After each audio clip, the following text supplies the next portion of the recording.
පොන්නක් එකතු කරගෙන අද දවසේදී මෙදාර මංගල අපේ ඉස්සරහා මවාපාන්නේ අපේ ඉදිරියේ මේක නිරූපණය කරන්නට සුදුසු තරම් කැපවීමක් සිදු කරන්න දේශනා.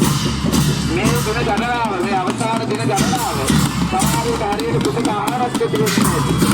ඒ වගේම සමහරවිට නිින්දක් නැතුව මේක කොහොමද කරගන්නේ? මේක කොහොමද මේ හැමතිනාට වස්නාකම් වලට පත් කරන්නේ?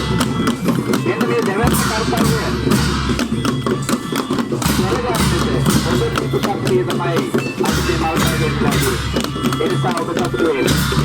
මේ මතක් කරනවා වගේ එක රුපියලක් හරි ජීවනයකට ගත කරා නම් ඔබේ සමයේ ගත කරා නම් වතුර පොඩක් දුන්නා නම් ඔබේ මේ ශක්තිය තමයි මේ සංචාරය කෙරේ ඔබ සතුටුයි.